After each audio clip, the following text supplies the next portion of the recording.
Hello बच्चों, let's read the question. Question है alpha D plus glucose and beta D plus glucose are options हैं anomers, epimers, enantiomers और all of these.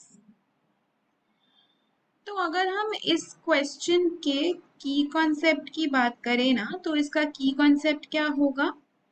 Isomerism in glucose. Isomerism in glucose, या to be very particular अगर हम बात करें तो हम स्टीरियो आइसोमेरिज्म इन ग्लूकोज भी कह सकते हैं। तो ग्लूकोज के जो दो फॉर्म्स हैं, यानी कि अल्फा डी ग्लूकोज और बीटा डी ग्लूकोज, ये दोनों क्या होते हैं, ये इसके स्ट्रक्चर से हम पता करेंगे। तो अगर हम अल्फा डी ग्लूकोज का स्ट्रक्चर बनाएं तो स्ट्रक्चर कुछ इस तरीके से होता है। हम साइक्लिक स्ट्रक्चर बना रहे हैं। यहाँ पे OH, यहाँ पे H, यहाँ पे OH, यहाँ पे H, यहाँ पे H, यहाँ पे OH, यहाँ पे OH, यहाँ पे H, और ऊपर आएगा CH2OH और यहाँ पे आ जाएगा हाइड्रोजन। तो ये क्या हुआ आपका अल्फा डी प्लस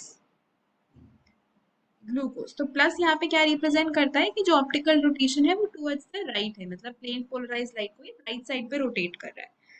अब उसी तरीके से अगर मैं बीटा डी ग्लूकोज के स्ट्रक्चर की बात करती हूँ, तो बीटा डी ग्लूकोज का स्ट्रक्चर भी कुछ इसी तरीके से होता है, लेकिन यहाँ पे डिफरेंस क्या होता है कि यहाँ पे इस कार्बन पे OH ऊपर होता है, H नीचे होता है, और यहाँ पे OH H होता है, यहाँ पे HOH होता है, बाकी सब सेम रहता है।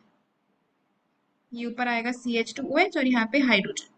तो ये आपका हो जाता है बीटा डी प्लस ग्लूकोज। तो यहाँ पे डिफरेंस क्या देखने को मिल रहा है आपको? ये फर्स्ट कार्बन होता है आपका 1 2 3 4 5 6, यहीं से नंबरिंग होती है 1 2 3 4 5 6।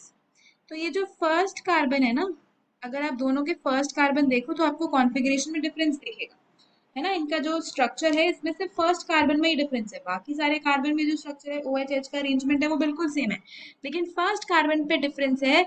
तो जब फर्स्ट कार्बन पे डिफरेंस होता है in the arrangement of OH and H atoms, तो हम उसको कहते हैं एनोमर्स। मतलब अल्फा डी ग्लूकोज और बीटा डी ग्लूकोज क्या होंगे?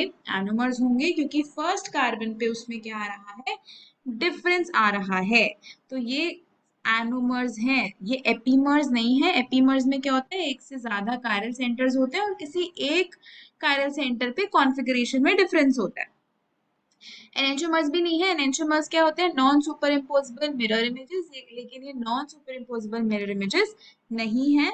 और ऑल ऑफ दीज इसलिए इसका आंसर नहीं होगा। तो इस क्वेश्चन का जो फाइनल आंसर रहेगा वो होगा option 1। Hope you understood it well.